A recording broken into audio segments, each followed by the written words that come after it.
What I want to talk to you about is the opportunities I had and the privilege I had to lead men in combat in Afghanistan and in other places of the world, and then how we're bringing that back and we're kind of transforming the teams that I've been fortunate enough to join up with back in my hometown of Mobile.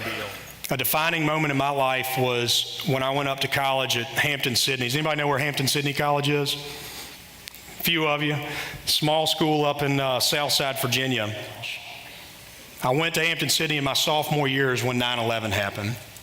And that lit a fire inside me that sent me on that trajectory. And the individual you see right here who became my mentor was General Sam Wilson. And General Sam, as we all called him, he was president emeritus of Hampton-Sydney College, and he taught 3 classes. He taught a U.S. intelligence class, a national security class, and a leadership and ethics class. And probably the one that had the most profound impact on me was that leadership and ethics class. It was for seniors only, and it was for anybody that was on campus in a leadership position. General Sam pulled us in to an auditorium a little bit larger than this, but when he gave us the state of things, that's when I had that moment of reflection, and I said, what can I do? I need to test my limits. I need to step outside my comfort zone. And I want to serve. I want to see if I can get elected to these leadership positions on an academic bubble, sheltered community like a Hampton-Sydney College, a D3 school. Do I have what it takes to lead different individuals from all walks of life? Not only do I have what it takes to lead, but can I take them overseas in harm's way and be their platoon leader, be their detachment commander? And so I thought about dropping out of college. And my parents and General Sam talked me out of it. I remember him sitting me down and saying, this war's not going anywhere. Get your college degree, and if you still feel the way you do, then you can jump right back in and you'll be in the fight in no time.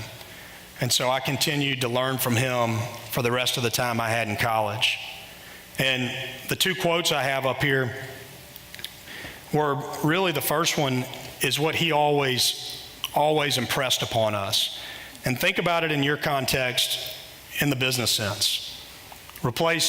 Take care of the men, because he was talking about a combat infantry team, and just put it with people. Put it with human beings.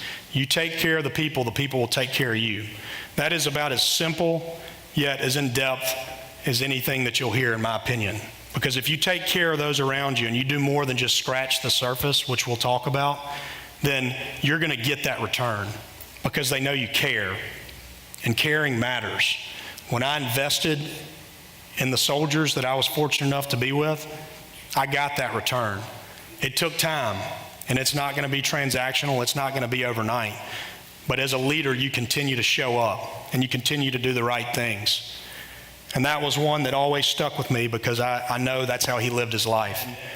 As my career progressed, I went to officer candidate school after basic training. And that was at Fort Benning, Georgia.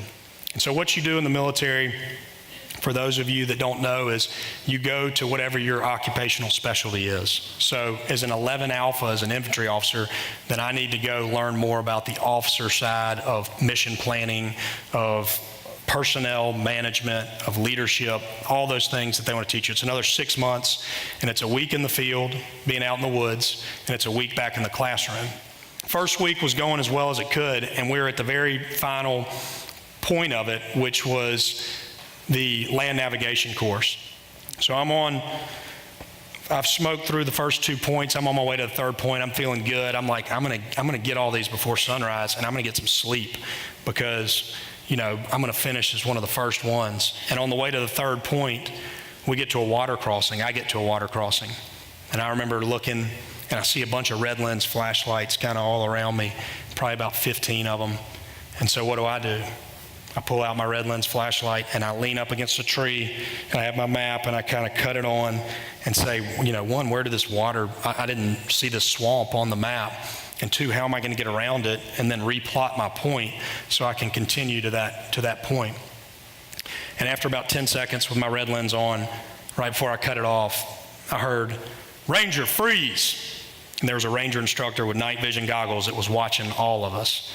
And so I stood there while everybody else cut their red lens flashlights off and scurried like a bunch of rats when the lights cut on.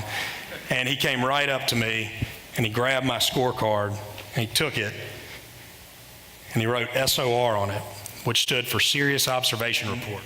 What that meant when they explained it to me was that you failed to follow instructions. And an SOR violation is a serious offense.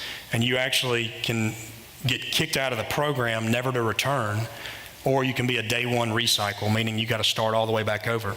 And the risk I ran when I went to Ranger School was, as fate has it, it was right before the Best Ranger competition, and there's a gap of 30 days. They don't have a course in April. So all those recycles go to a place called the Gulag, which is basically what it is, a prison work camp. No connectivity with the outside world. You eat when they tell you to eat, you sleep when they tell you to sleep, and you go out and you're beautifying the woods because the Discovery Channel's coming and you got to get everything looking nice. We're painting rocks. We're raking pine straw, we're pressure washing, we're doing all these things. And I get to about day 29 and I am done. I'm so mad. I already had it planned out that if I'd made it straight through Ranger School, I would make it to one of my best friend's weddings in Key West, and it was all going to work out as I had planned. And when that happened, that obviously derailed everything.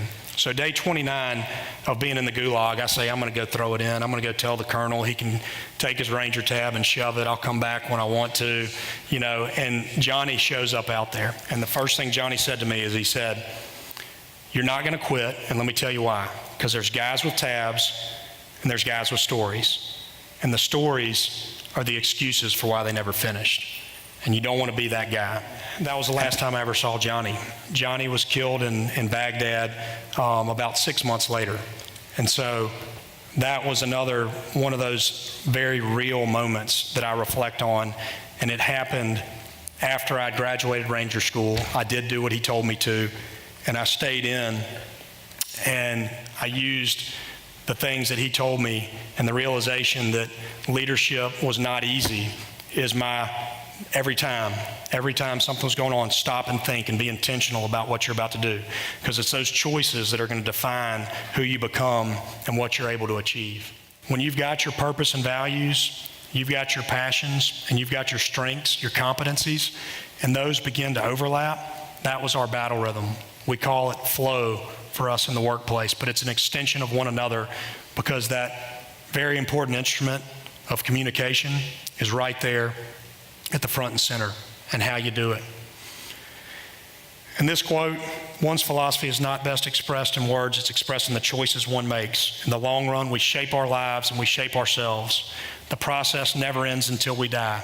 And the choices we make are ultimately our own responsibility. The choices we make are ultimately our own responsibility.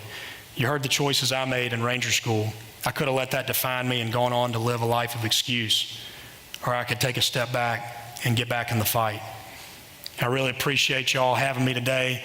I wish you all the best. I'll be around if anybody wants to have a conversation offline, and good luck to you. Thank you.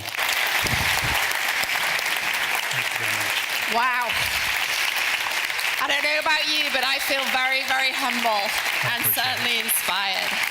We've had some great speakers today, all kinds of different speakers from Bert, from Brad, but gosh, I feel filled up and motivated by what we've learned today. Thank you, Brad. Thank you very much. Thank you.